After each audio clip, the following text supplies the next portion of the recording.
Boa tarde a todos e todas. Agora que sei que, na verdade, lembrei que a aula é postada, a aula de resolução de exercícios é postada para vocês no período da tarde, embora eu sei que vocês acessem no horário que vocês julgarem melhor.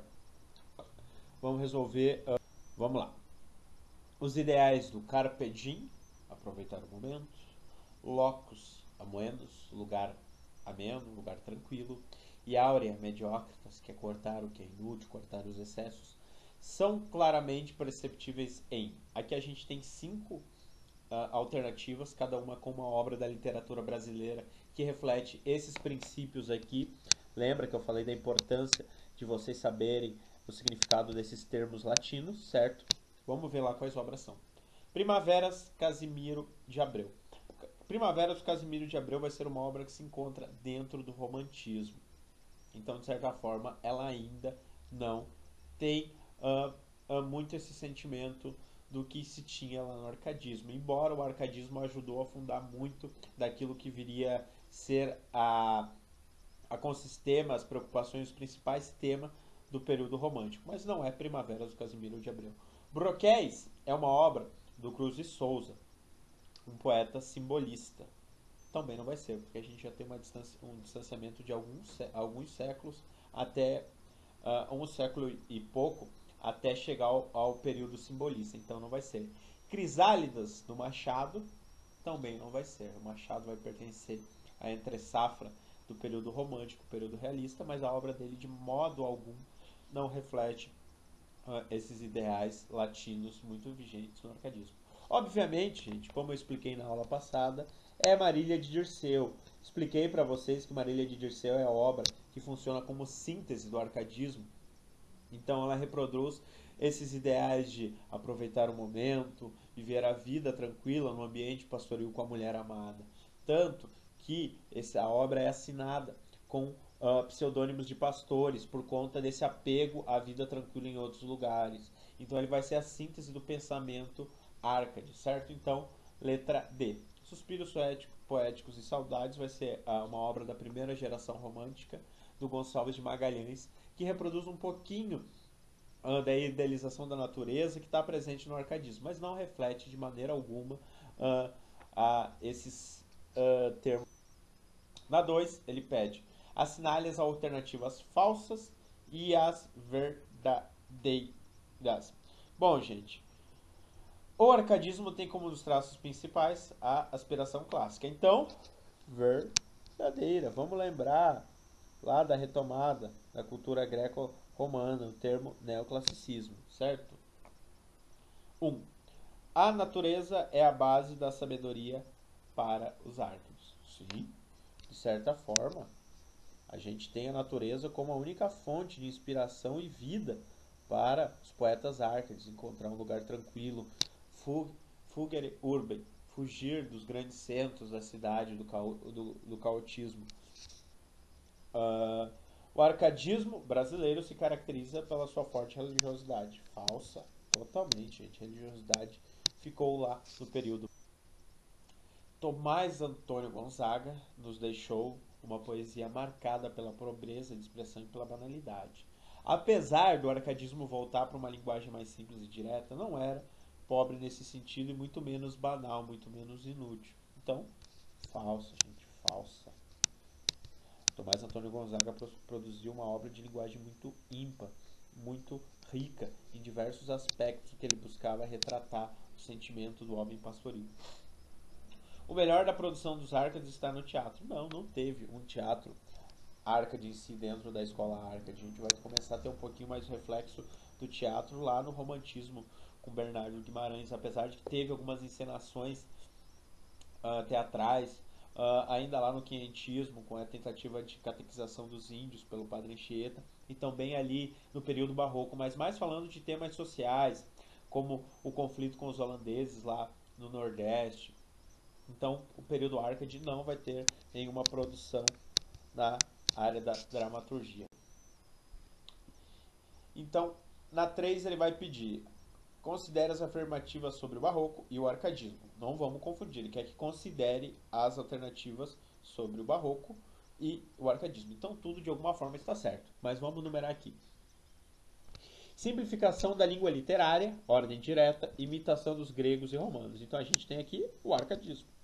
Essa afirmação é sobre o arcadismo. Valorização de sentidos, imaginal exaltado, emprego de vocábulos raros. Isso daqui vai ser um termo mais do barroco. Vamos lembrar o jogo de imagem, jogo de palavras, as figuras de linguagem, as metáforas, antíteses e paradoxos presentes. Isso vai estar muito preso ainda à ideia barroca. Vida campestre, idealizada como verdadeiro estado de poesia. Isso daqui, gente, vida campestre idealizada, pronto, isso já resume muito a proposta da literatura Arcade, certo? 4. Emprego frequente de trocadilhos e de perifrases, malabarismo, verbais, oratória. Então aqui a gente vai ter o quê?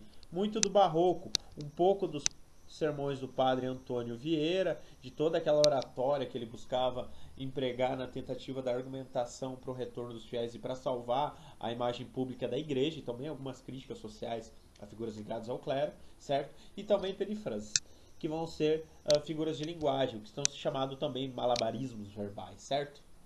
Então, uma característica barroca. Sugestão de luz, cor e sombra, antítese entre vida e a morte, espírito cristão, antiterreno. Logicamente, total barroco aqui, gente. Quando a gente fala vida e morte, a gente já está partindo do conflito de espiritualidade, matéria, antropocentrismo, teocentrismo, religião, ciência, e principalmente quando se fala de religião. O pastor que está em questão lá no arcadismo é um pastor que quer viver no campo, não um pastor de fiéis. Agora vamos para a resolução.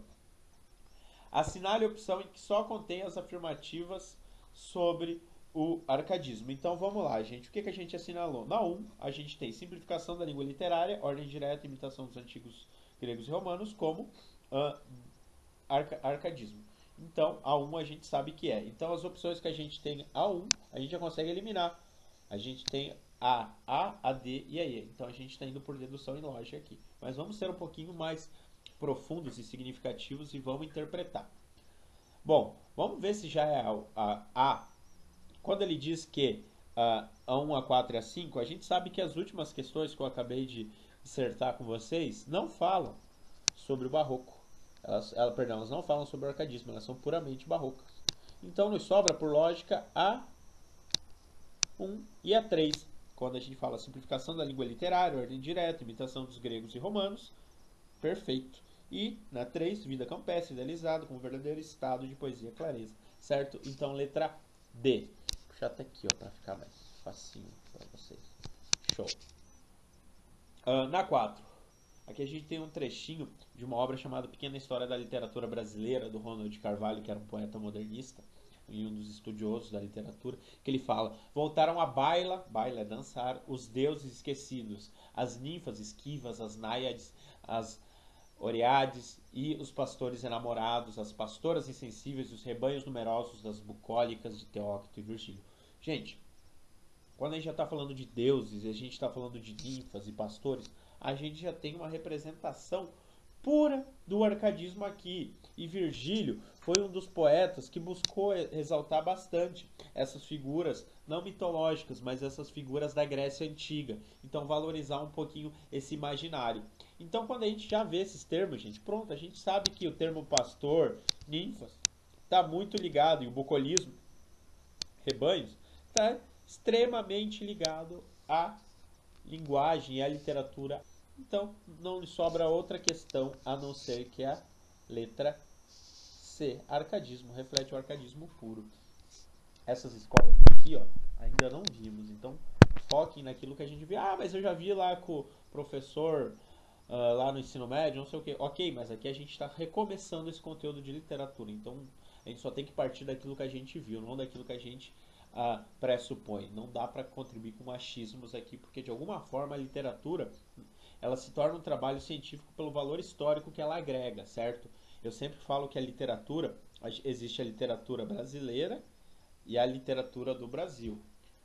Quando a gente fala de literatura brasileira, é isso que eu ensino para vocês, o estudo histórico da produção literária, estética e cultural da língua portuguesa do Brasil. Isso é literatura brasileira. Literatura do Brasil é N coisas. Você pode pegar, deve ter um autor meio assim excêntrico que deve escrever uma coisa meio 50 tons de cinza.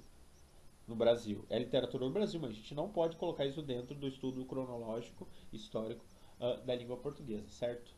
Desculpa a referência 50 tons de cinza, mas só estou tentando dar um exemplo de coisa banal, de coisa muito simples.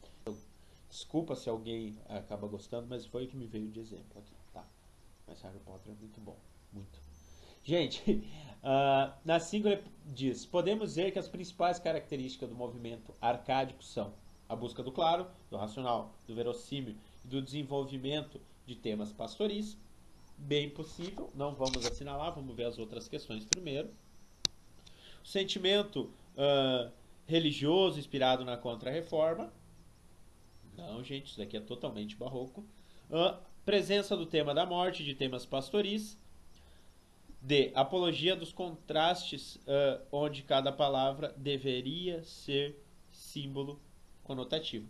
Percebam a A e a C, elas têm duas referências ao arcadismo. A diz a busca do claro, do racional, do verossímil e do desenvolvimento de temas pastoris. Certo, então se aproxima muito do que a gente está buscando.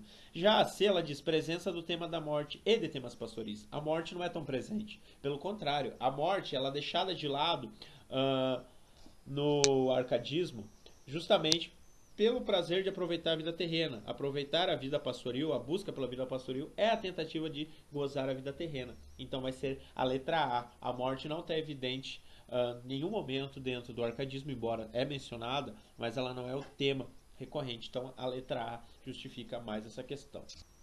Gente, por hoje é isso. Logo a gente se vê, logo a gente dialoga, logo acaba essa paralisação toda e show. Beijo para cada um. Boa semana a todos, né? Acredito que a Carol e a Bruna vão postar isso segunda, né? Pela ordem. Então, boa semana a todos, boas aulas e foquem nos estudos. Logo a gente se vê. Tchau!